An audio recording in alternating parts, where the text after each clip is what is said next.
Hello and welcome to this David Icke dot connector videocast. Well, who couldn't be horrified by what happened in New Zealand with 50 Muslims murdered by a psychopath and just as many injured? But as I observed the leaders of the world coming out in their unified condemnation of what happened to those Muslims, it did turn my attention to somewhere else in the world.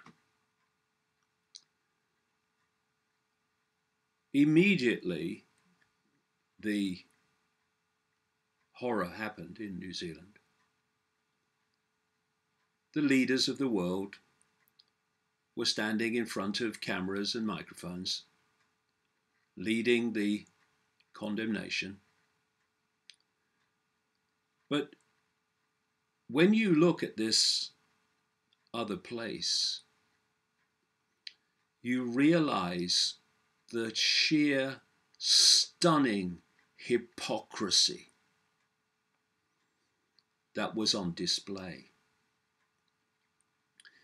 You see, it's a case of condemn what suits you and then support, justify even more grotesque actions and behavior. Because that suits you as well.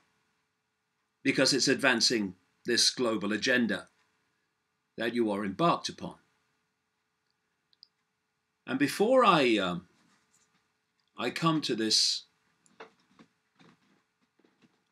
totally confirming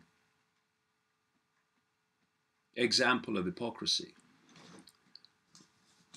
just go through some of the words of world leaders in the wake of what happened in New Zealand. First of all, Donald Trump, who condemned the horrible massacre in New Zealand and called it a vicious act of hate. John Bolton, the National Security Advisor in the United States, a psychopath's psychopath, who's never seen a country he didn't want to bomb, he said he was greatly disturbed by this terrorist attack, this hate crime in New Zealand. And he showed no sign of shame or hypocrisy on his face, because these people are in total deletion of self-awareness. Mike Pompeo, see above, Secretary of State. Our thoughts and prayers are with the victims and their families. The United States condemns this hateful assault. And then we come to Theresa May, the British Prime Minister. The UK expresses its deepest condolences of this horrifying terrorist attack. To target Muslims as they were attending their places of worship, she said, is despicable. I'll come back to that quote when we visited this other place. We know the pain, said May, that such horrifying attacks can cause. And she added, there can be no place in our societies for the vile ideology that drives and incites hatred and fear.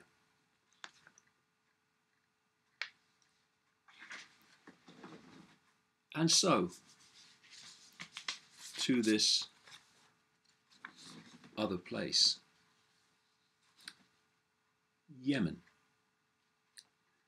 Since 2015, the Arab world's poorest country and its population has been bombarded day after day after day by a Saudi Arabia, brackets, see Psychopaths, a Saudi Arabian coalition involving the United Arab Emirates, Bahrain, Egypt, Kuwait, usual bloody suspects, and other Sunni Muslim countries, supported with supply of weapons and intelligence and other support by the United States, Britain, France, Canada, and others. Very same people that came out this week and condemned the attacks on Muslims in New Zealand.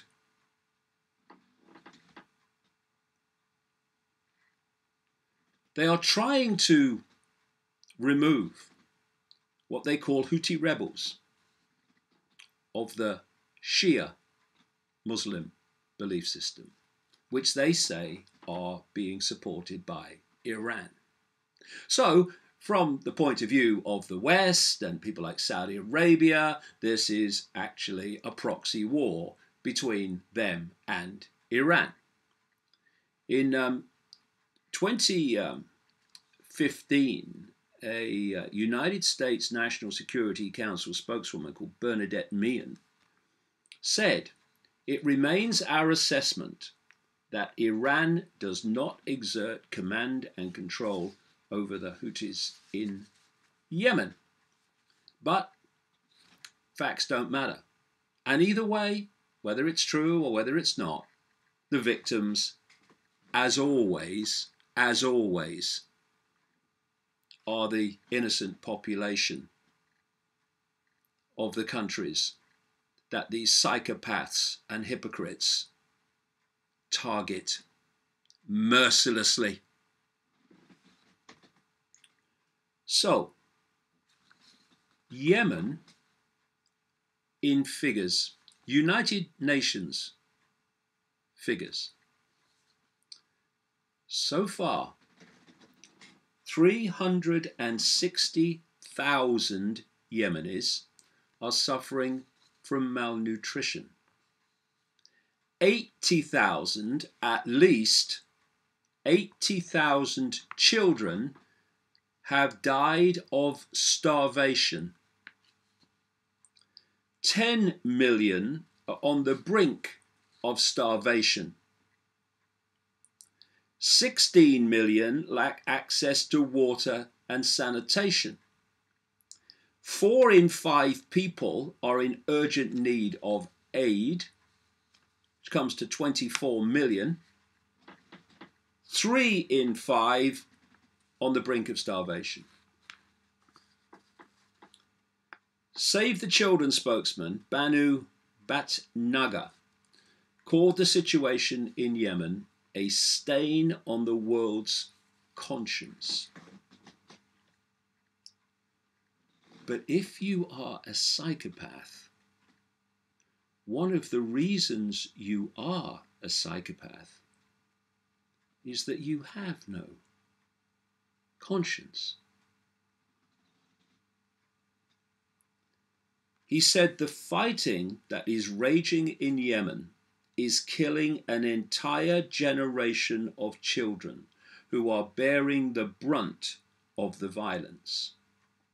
Thousands are so malnourished, he said, they don't even have the energy to cry.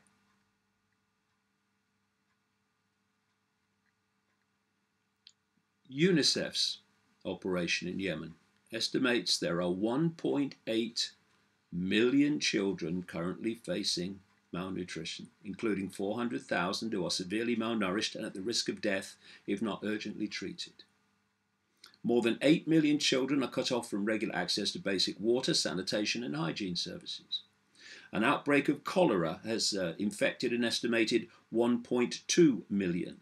UNICEF describes Yemen as a living hell for children, saying that every 10 minutes a child is dying due to preventable disease as a result of the war. Did I mention that it's being waged with weapons and support from the United States, United Kingdom and others?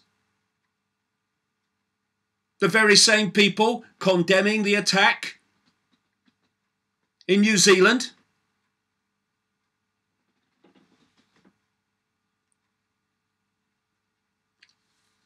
An entire country and its health infrastructure has been brought to its knees, according to Dr. Ahmed Al-Mandari, the World Health Organization's regional director for the Eastern Mediterranean. While medical care is free in public health facilities, many Yemenis can barely afford the cost of public transport to get to these facilities. Al-Mandari said, and also that families are forced to sell all their belongings to buy medicines. People in Yemen are dying today not just because of the bullets and bombs, he said, but because they are unable to receive the medical care they need to stay alive. So to the air raids, the bombardment itself. The Independent Yemen Data Project has tracked the number of air raids since the start of the war, the spring of 2015, at more than 18,000. 18,000 air raids on a civilian population. The United Nations High Commissioner for Human Rights has estimated that the Saudi-led coalition airstrikes cause almost 2/3 of the reported civilian deaths and are put, in terms of numbers, at tens of thousands of dead so far. But no one really knows because there's so much chaos in the country, which 18,000 air raids does tend to cause.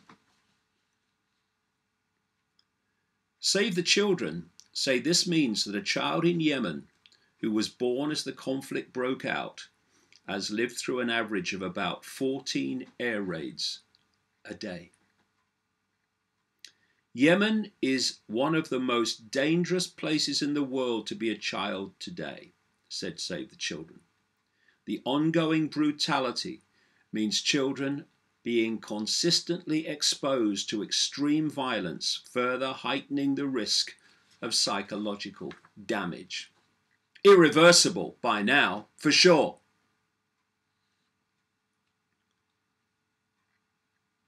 And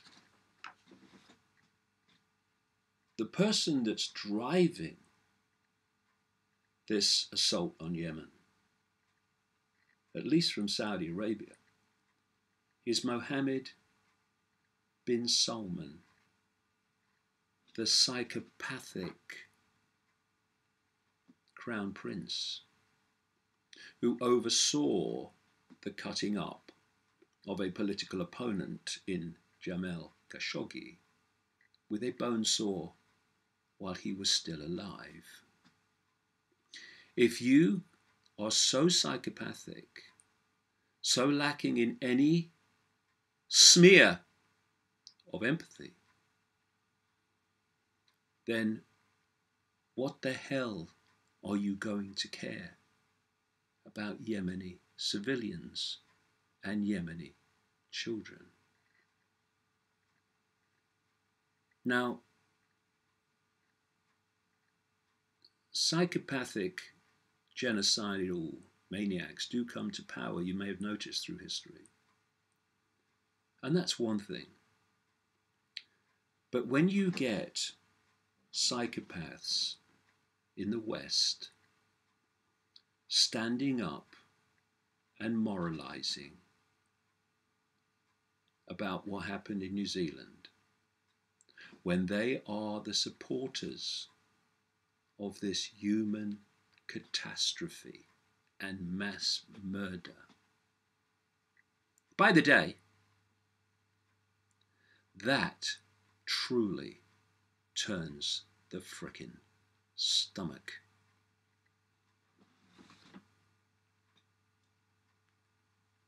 Trump, Bolton, Pompeo, May destroy the meaning of the word hypocrisy. It has no meaning when compared with them. After what I've just described in Yemen, what was it May said again in response to what happened in New Zealand? To target Muslims as they were attending their places of worship is despicable. There can be no place in our societies for this vile ideology that drives and incites hatred and fear. Well, you know what, Mrs. May? If you don't like that, then stop frickin' doing it.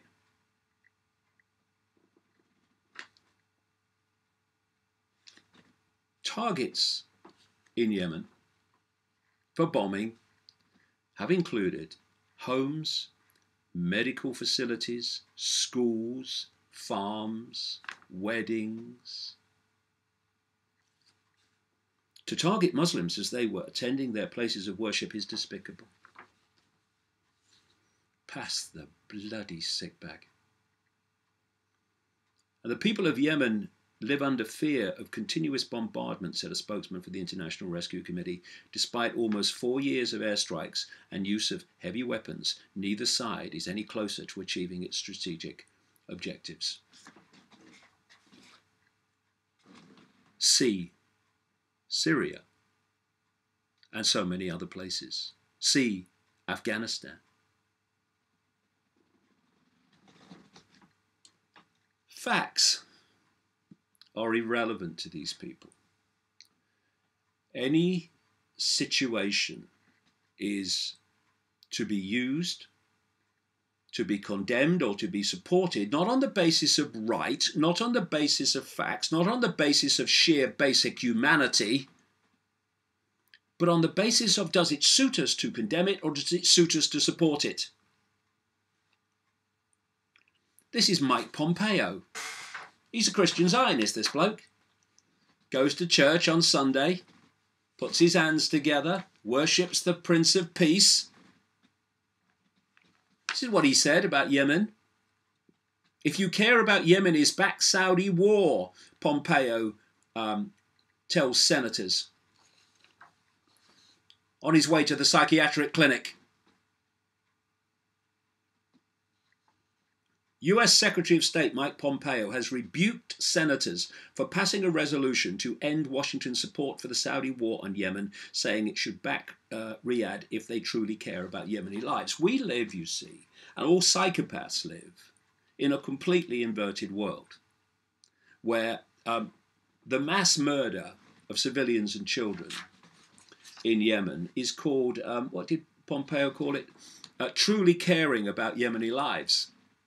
You know, you mass bomb cities of civilians in Libya, and then you say what you're doing is protecting the civilians from violence. This is the inverted world we live in, because we're run by psychopaths. And we need to bloody face it. Oh, what do you think about him? Psychopath!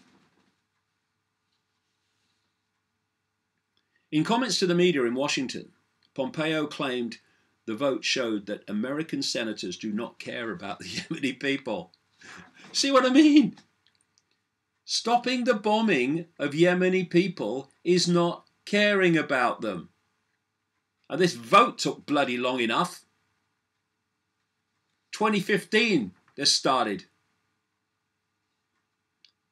If you truly care about Yemeni lives, you'd support the Saudi-led effort to prevent Yemen from turning itself into a puppet state of Iran. In other words, it's the US-Israel anti-Iran campaign. We want a regime change in Iran. That this is all about. And so, when Pompeo and Bolton and May and Trump condemn what happened in New Zealand, the words are so empty they evaporate from sight. What concerns me observing the world, not everybody, but a significant gathering number, are allowing themselves to be pulled into this same psychopathic mentality. And the mind game, the psychological manipulation is so powerful that people who oppose Trump, and the very meaning of their life currently is to oppose Trump, are often the ones that are being pulled into the same psychopathic mentality that I'm talking about. You look at the progressive mentality, the heart on the sleeve, look how nice I am, I'm such a good person, you're not. What do they want to do when they find someone who doesn't agree with them? They want to destroy him. The Twitter stormers, destroy him, destroy his career, destroy his reputation, condemn him. I want revenge for someone who disagrees with me. Destroy them. And then you've got these ultra-Zionist hate groups, which is what they are, full of it, full of hate, that target anyone that criticizes Israel. And what do they want to do with anyone who criticizes Israel? Destroy them. Destroy their career. Destroy their reputation. Destroy them. That's what psychopaths do. Because one of the greatest trait of a psychopath is having no empathy with those who are the ones taking the consequences of their actions. When you have no empathy in what you do to people, then you're entering the realm of psychopath. Do these ultra-Zionist hate groups care about what they do to the lives and the families of their targets, their lives? No. What they want is revenge. Destroy them. Do these progressives, look at my heart, I'm ever so nice, care about the lives they destroy with their Twitter storming and their abuse and their targeting of people so they lose their jobs? Do any of you who do that care less about those that take the consequences of your actions for the crime of not agreeing with you? No.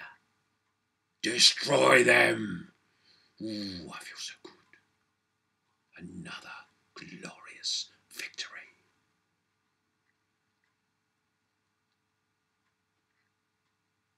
It's the constant expansion of the psychopath mentality. And I'm seeing it more and more and more. Yes, some people are waking up and seeing the world for what it is, and that's fantastic. More and more people are doing that.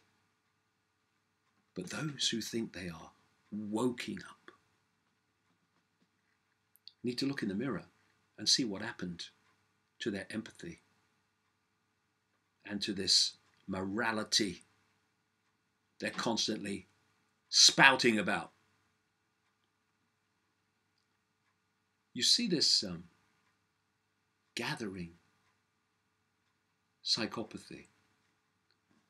I came across this story this week, which in so many ways kind of sums it up. Homeless people to get stab-proof coats that turn into sleeping bags amid growing violence. Now, the crime, it's a terrible crime. What? I wish they'd bring hanging back. The crime that these people have committed to get stabbed or peed on, or lit fireworks put in their pockets while they're sleeping, homeless people, is that they have nowhere to live. That's the crime. And the fact they have nowhere to live shows that we live in a psychopathic society that will spend limitless amounts of money on killing each other, but not on giving our fellow humanity a place to sleep and live. So, you see, we have to face the psychopathic nature of society as it's allowed itself to become, driven by these psychopaths. Because if we don't face what is, we can't change what is. We go on kind of ignoring the fact, the reality of where we are, then nothing can change. Because you cannot change what you don't accept is happening. According to homeless charity Crisis, people sleeping on the street are almost 17 times more likely to have been victims of violence and 15 times more likely to have suffered verbal abuse in the past year compared with the general public. These stab-proof coats are being developed by homeless charities. Good on you.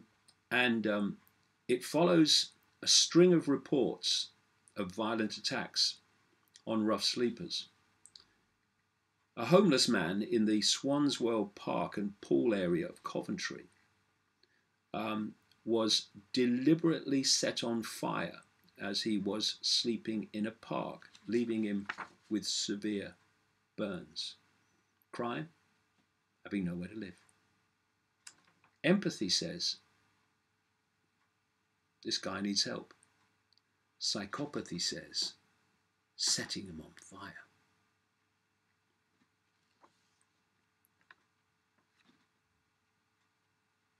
In that sentence, you see the mentality that's running our world in the places of power. Last year, research from the homeless charity Crisis revealed that more than 170,000 individuals and families were experiencing destitution as the numbers of rough sleepers doubled in 5 years. The scale of homelessness was 13% higher in 2017 compared with 2012, with an increase seen every year in between, according to the report, because, like I say, we live in a psychopathic society that allows that to happen and instead spends billions, trillions in truth, on weapons of mass murder.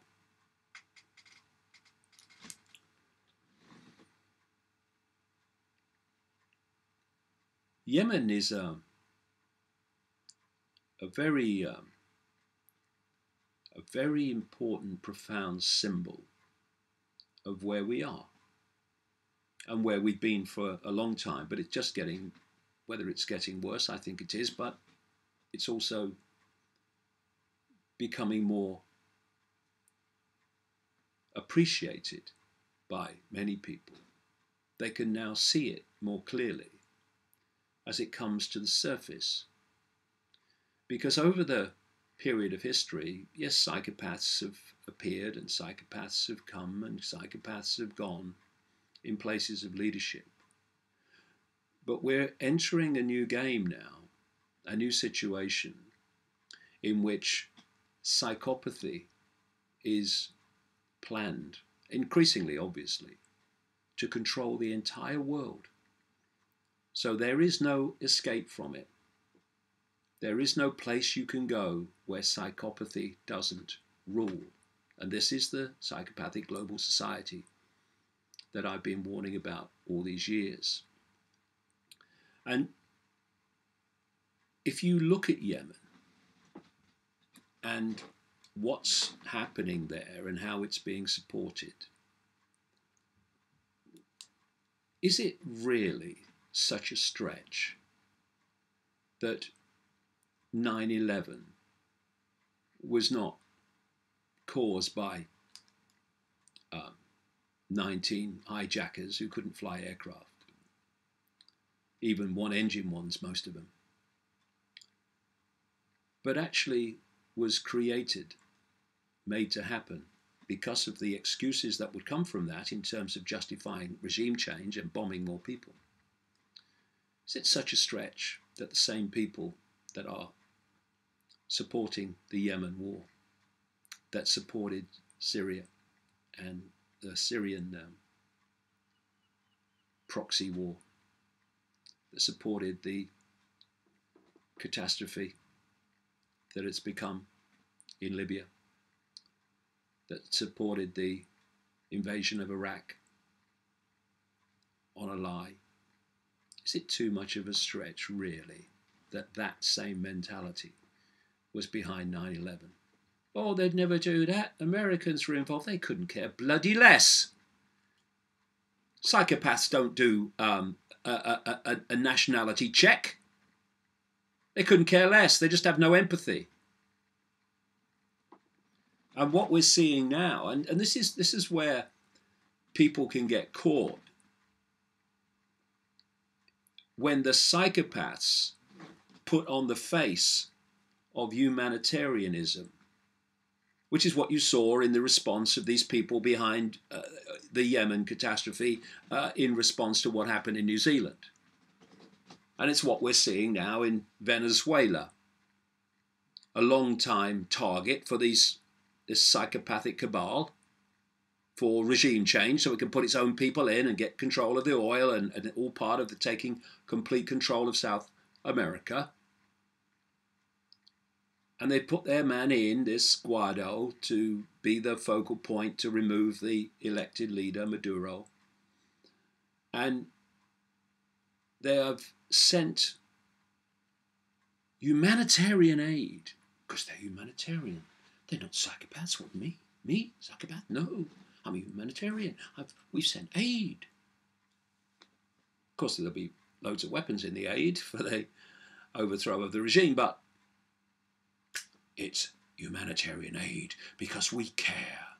We care about the suffering of the Venezuelan people, just as we care about the suffering of those caught up in the New Zealand horror.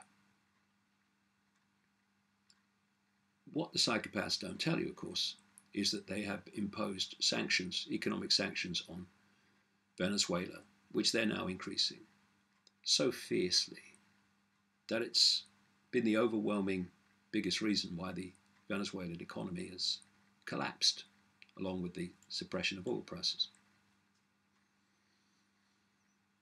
Because it's not about humanitarianism. That's the front. That's the waffle. It's about power. It's about power over. That's the criteria. And therefore, does it serve my agenda for power over to condemn this situation or to support it?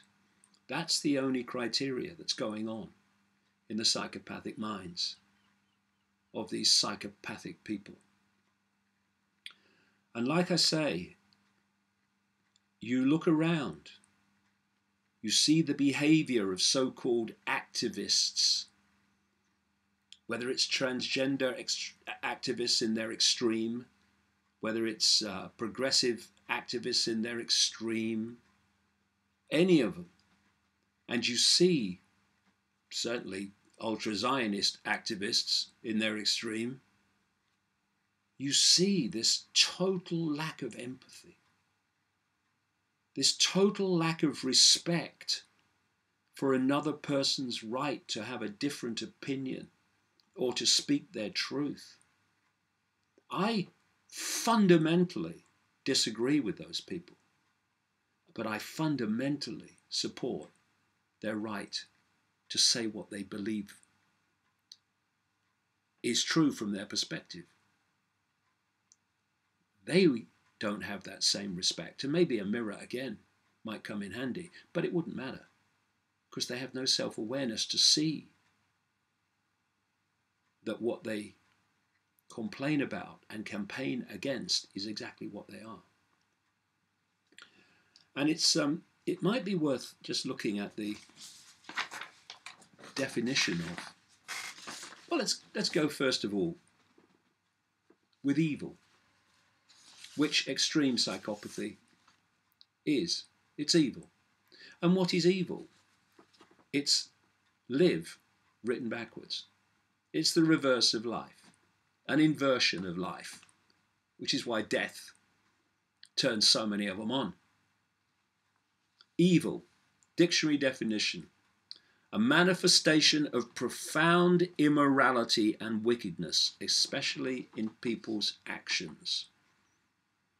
But of course, as the Nazis used to say, Joseph Goebbels, the propaganda minister, used to say, accuse your enemy of that which you are guilty. So we have this manifestation of profound immorality and wickedness that presents itself as the moral voice of kindness and justice. Definition of psychopath: a person who is likely to commit violent criminal acts because of a mental illness that causes the person to lack any feelings of guilt. I have just described so many people across the world in positions of power. And there's something called the Hare test, named after the man who devised it. It's a Hare test. It's a series of traits, character traits, which if you have enough of them, you are officially designated a psychopath. Here are some of them. Glib and superficial charm.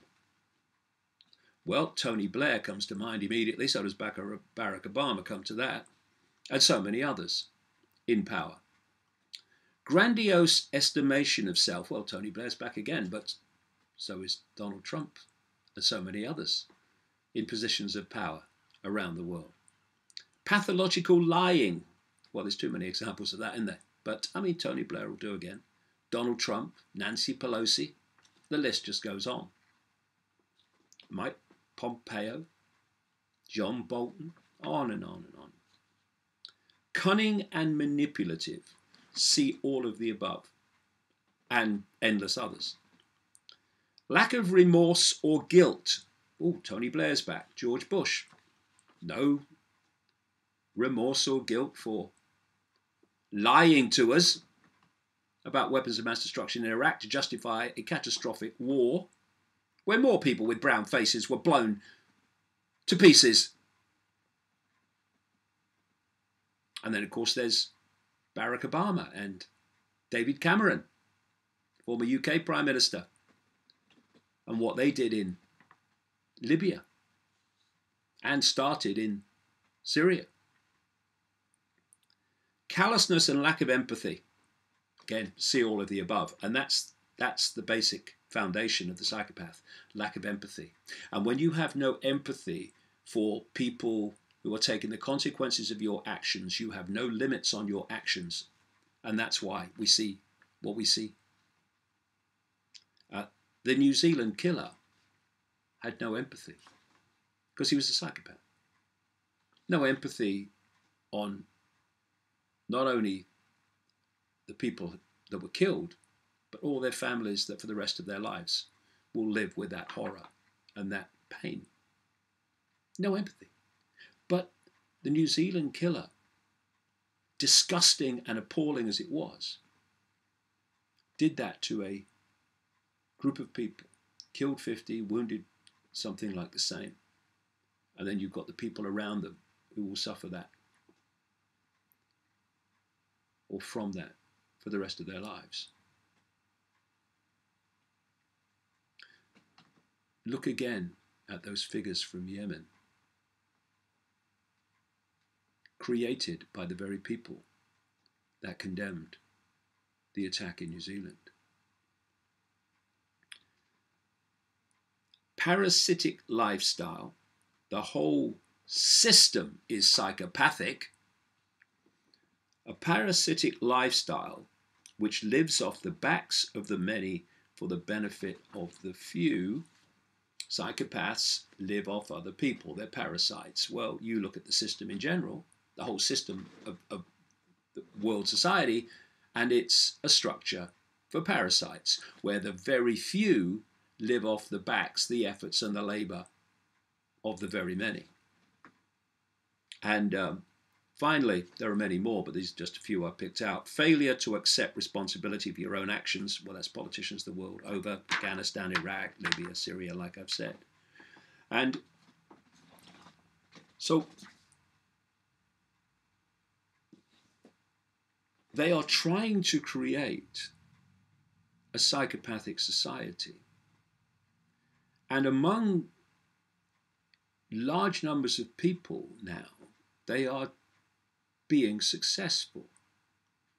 Because if you look at this whole identity politics madness, where you judge people as groups instead of as individual behavior, irrespective of background, color, creed, religion, whatever. If you look at that, it is a psychopath's dream. Because what you have, or someone who wants the world to be psychopathic, it's certainly their dream. Because what it means is, and just observe and you'll see, it means that when you are part of one group, you have no empathy with another group.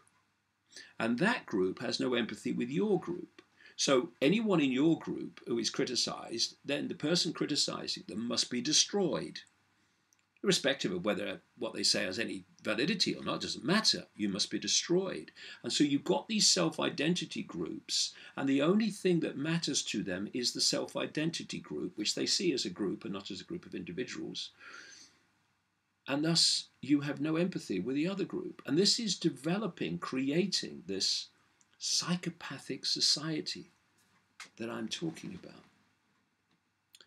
And it's starting to mirror the mental state, the insanity state of those in positions of power. And this is not an accident, it's by design. And people ask the question, how do we rid the world of control by psychopaths? Well, stage number one is this: don't become one.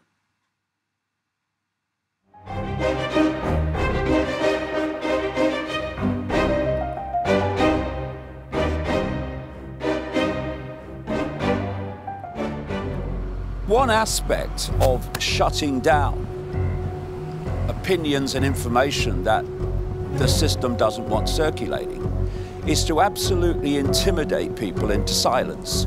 And out of this building, of course, has come the infamous Twitter storm.